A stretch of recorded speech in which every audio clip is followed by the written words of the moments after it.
श्री शिव महापुराण की रुद्र संहिता के अंतर्गत सती खंड में श्री ब्रह्मा जी कहते हैं, पुत्र नारद, एक दिन मैंने तुम्हारे साथ जाकर अपने पिता के पास खड़ी हुई सती को देखा। वह तीनों लोकों की सारभूता सुंदरी थी। उसके पिता ने मुझे नमस्कार करके तुम्हारा भी सत्कार किया। यह देख लोक लीला का अनुसरण करने वाली सती ने भक्ति और प्रसन्नता के साथ मुझको और तुमको भी प्रणाम किया। नारद, तदंतर सती की ओर देखते हुए मैं और तुम दक्ष के दिए हुए शुभ आसन पर बैठ गए। तत्पश्चात मैंने उस विनयशीला बालिका से कहा, सती, जो केवल तुम्हें ही चाहते हैं और तुम्हारे मन में भी एकमात्र जिनकी कामना है, उन्हीं सर्वज्ञ जगदीश्वर महादेव जी को तुम पति रूप में प्राप्त करो, जो तुम्हारे सिवा दूसरी किसी स्त्री को पत्नी रूप में न तो ग्रहण कर सके हैं, न करते हैं और न भविष्य में ही ग्रहण करेंगे। वे ही भगवान शिव तुम्हारे पति हों। वे तुम्हारे ही योग्य हैं, किसी दूसरे के नहीं। पुत्र नारद, सती से ऐसा कहकर मैं दक्ष के घर में देर तक ठहरा रहा। फिर उनसे विदा ले हम दोनों अपने अपने स्थान को चले आए। मेरी बात को सुनकर दक्ष को बड़ी प्रसन्नता हुई। उनकी सारी मानसिक चिंता दूर हो गई और उन्होंने अपनी पुत्री को परमेश्वरी समझकर गोद में उठा लिया। इस प्रकार कुमारोचित सुंदर लीला विहारों से सुशोभित होती हुई भक्तवत्सला सती, जो स्वेच्छा से मानव रूप धारण करके प्रकट हुई थी, कौमारावस्था पार कर गईं। बाल्यावस्था बिताकर युवावस्था को प्राप्त हुई सती अत्यंत तेज एवं शोभा से संपन्न हो संपूर्ण अंगों से मनोहर दिखाई देने लगी। तब प्रजापति दक्ष के मन में यह चिंता हुई कि मैं महादेव जी के साथ इनका विवाह कैसे करूं। सती स्वयं भी महादेव जी को पाने की प्रतिदिन अभिलाषा रखती हैं। अतः पिता के मनोभाव को समझकर वे माता के निकट गईं। विशाल बुद्धि वाली सती रूपिणी परमेश्वरी शिवा ने अपनी माता वीरणी से भगवान शंकर की प्रसन्नता के निमित्त तपस्या करने के लिए आज्ञा मांगी। अतः दृढ़तापूर्वक व्रत का पालन करने वाली सती ने भगवान महेश्वर को पति रूप में प्राप्त करने के लिए अपने घर पर ही उनकी आराधना आरंभ की।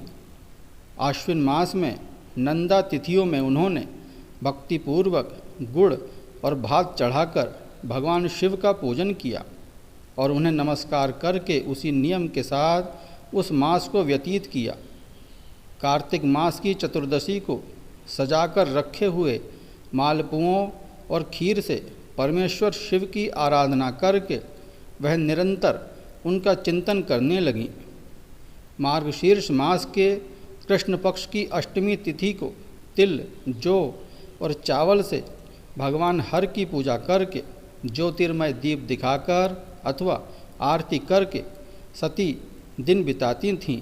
पौष मास के शुक्ल पक्ष की सप्तमी को रात भर जागरण करके प्रातःकाल खिचड़ी का नैवेद्य लगा वे भगवान शिव की पूजा करती थीं।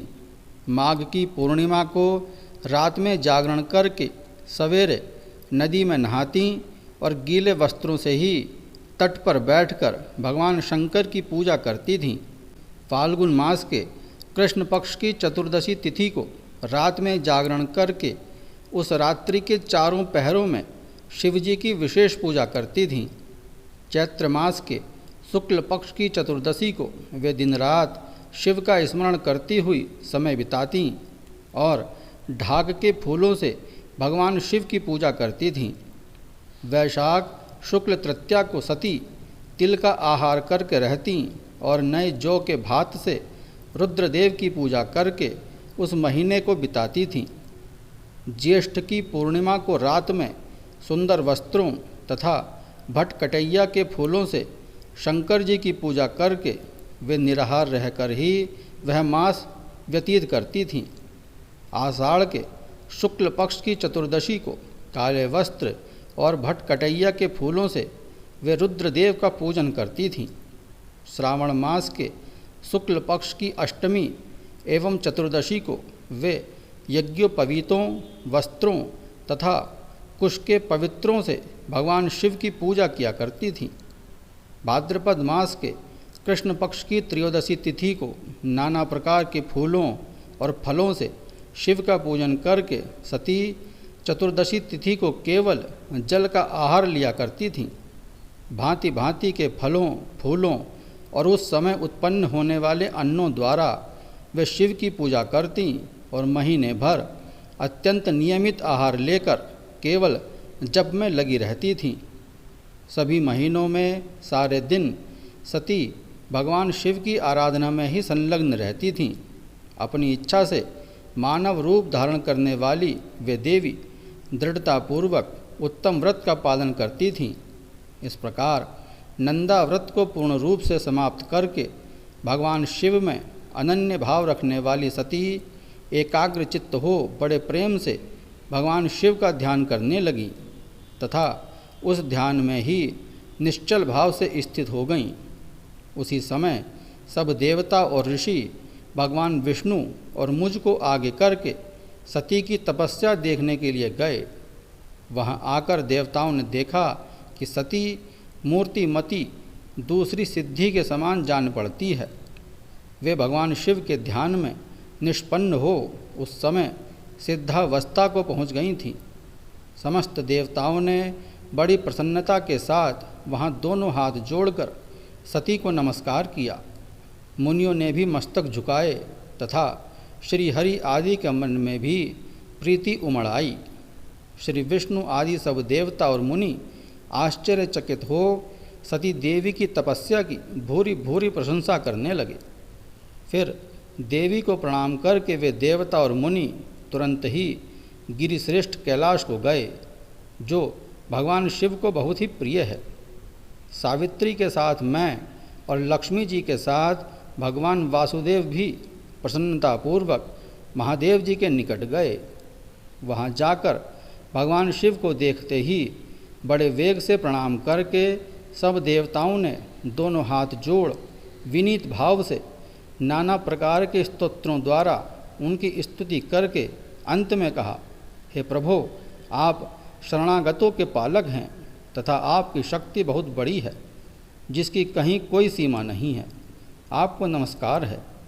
हे दुर्गापते, जिनकी इंद्रियां दुष्ट हैं, वश में नहीं हो पाती, उनके लिए आपकी प्राप्ति का कोई मार्ग सुलभ नहीं है। आप सदा भक्तों के उद्धार में तत्पर रहते हैं। आपका तेज छिपा हुआ है। आपको हमारा नमस्कार है। आपकी महिमा का पार पाना अत्यंत कठिन ही नहीं, सर्वथा असंभव है। आप महाप्रभु को हम सभी मस्तक झुकाते हैं। ब्रह्मा जी कहते हैं, पुत्र नारद, इस प्रकार महादेव जी की स्तुति करके श्री विष्णु आदि सब देवता उत्तम भक्ति से मस्तक झुकाए प्रभु शिव जी के आगे चुपचाप खड़े हो गए।